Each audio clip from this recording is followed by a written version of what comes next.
Well, it's that time again where we have to state the obvious. Yes, the X-Men stories are political stories.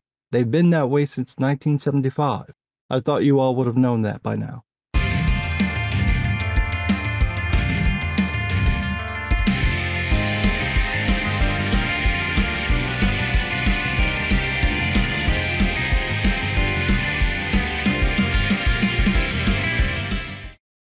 Oh, what a tangled web we weave when we deal in political identities. The debate around the history of the X-Men pops up every couple of months.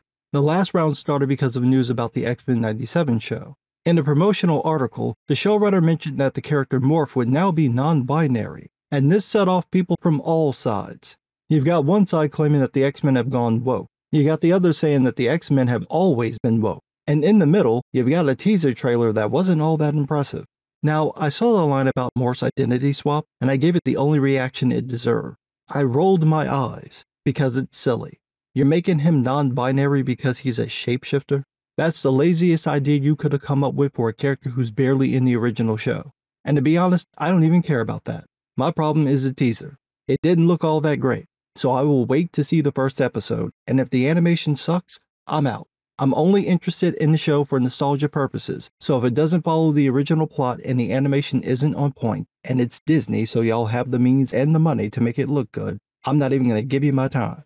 To me, this is the most reasonable response, but for some people, losing their minds over the wokeness was the better option. And as is so often the case, stupid is contagious. So as those people were falling into conniptions and convincing themselves that now Morph would be in a sexual tryst with Wolverine, the Wakandans were peddling their favorite myth that the X-Men were always a metaphor about race, and the Chuds just can't handle it. They are both so wrong, I don't even know what to do. Is there no reasonable person out there? Well, it turns out there is. I managed to stumble onto this article written by Brian Stranton, who tries to make sense of a senseless argument. In his article about the controversy, he says, quote, "This of course led to predictable howls of outrage from a certain type of internet man who seeks fresh new evidence of the woke mind virus whenever a global entertainment megacorp makes a modest alteration to modernize their intellectual property. The overwhelming response to these people was heartening to see. Commenter after commenter pointed out that if you're coming at the X-Men for being too woke, you're about half a century too late. For decades, the mutant metaphor has proven to be especially flexible for issues of race, gender, sexuality, cultural identity, and so much more. However, in the well-intentioned rush to shut the bigots down, an inaccurate alternate history of the mutant metaphor has started to take root, one that insists that Professor X and Magneto were always intended as stand-ins for Martin Luther King Jr. and Malcolm X, and that the X-Men sprang from the minds of Stan Lee and Jack Kirby fully formed as an obvious metaphor for the civil rights struggle. This revisionism risks depriving certain creators of the credit they deserve, as well as underappreciating the boldness of some of the stances that early Marvel took. But most importantly, when you're up against pinheads who attempt to suppress any facts that conflict with their own fictionalized version of history, it's worth the effort to make sure you've got the real story right. That's a great point, which is why it's so unfortunate that he gets a couple of things wrong in the piece, like the first black superhero. He claims that it was the Falcon, who debuted in 1969. However, Black Panther predates him by 3 years, debuting in 1966. Even then, that would only make Black Panther Marvel's first black superhero.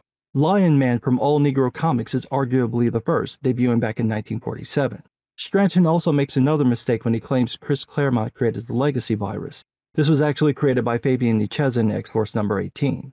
In fairness, these are minor errors, but he did say you should get the real story right.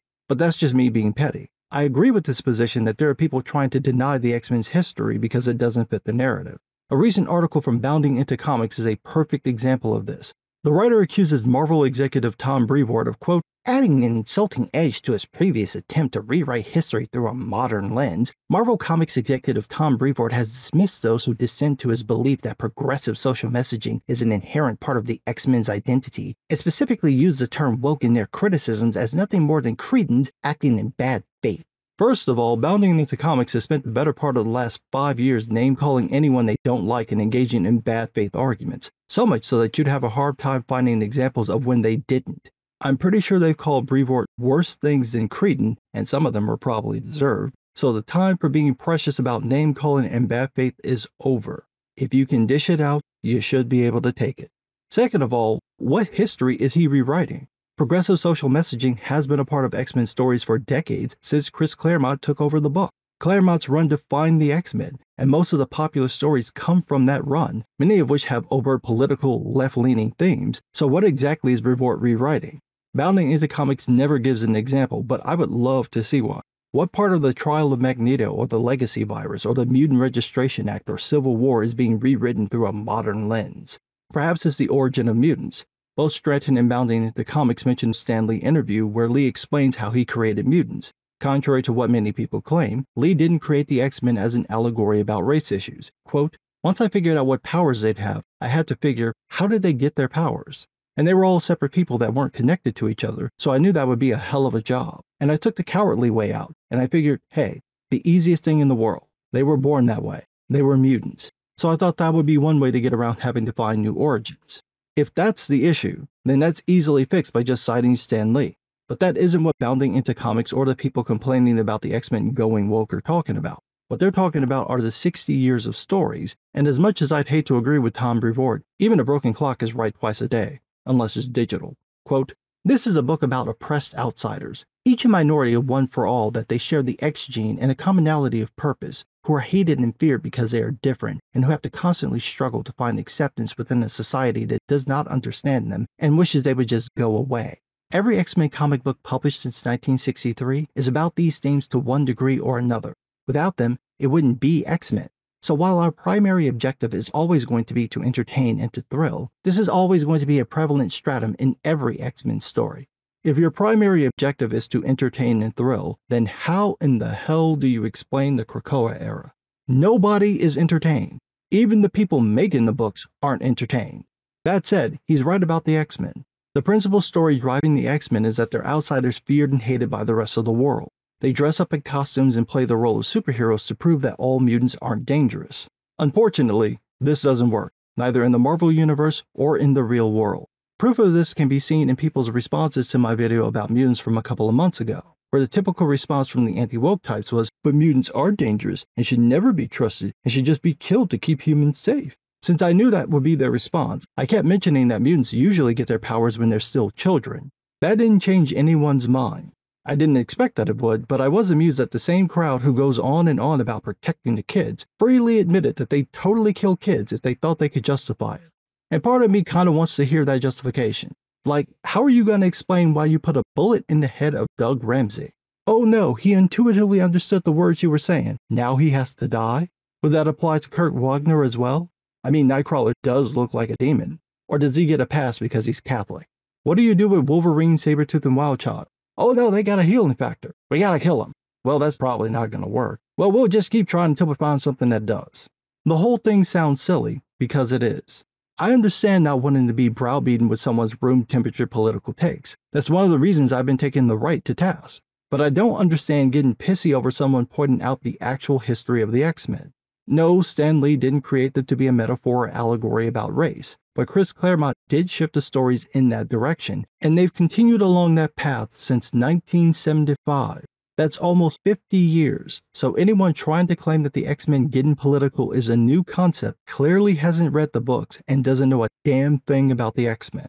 Or perhaps they're just salty because the people who share their views and values are the antagonists of the stories.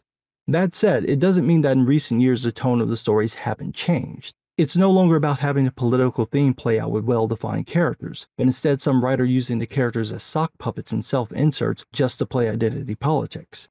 No one behaves in a realistic way. There's no variation in characters. The bad guys are inherently irredeemably evil, and the good guys behave the same way, but we're supposed to think it's okay because they're doing it for a good reason. That's essentially Magneto's perspective, a perspective we're repeatedly shown throughout Claremont's legendary run to be the wrong thing to do. You made the heroes look like villains. Brilliant. But that also doesn't mean that we should deny the history of the X-Men because it doesn't fit a certain political narrative. The X-Men have been used as a metaphor and allegory for disenfranchised groups for decades. Most of the metaphors are so on the nose that there's not even a point of explaining what they reference. I understand that there's some people who don't like that, who want to view the X-Men as a group of wayward adventurers who just happen to live in some rich old dude's mansion where they get into tight-fitting clothes and engage in full-contact body-to-body action with strangers. And if that's what you want, what you're looking for is called Pornhub. This is the X-Men. It's about a bunch of people hated by society because they're different, and they try to prove those people wrong, all while getting caught up in crazy superhero antics. And occasionally having sex with each other. It wouldn't be an X-Men comic if they didn't. But you are going to have to let go of this idea that the X-Men stories have been politically neutral, or that they should be. No, they weren't, and they shouldn't. You can't tell a story about an ostracized group of people and then dance around how that affects them. It doesn't come across as believable, and that says a lot when it's a story about sane Freddy Krueger, Captain Picard with mind powers, skinny Queen Latifah, J-Lo's untouchable ass, and a dude who shoots frickin' laser beams from his frickin' eyes. But what do I know? I'm just some guy.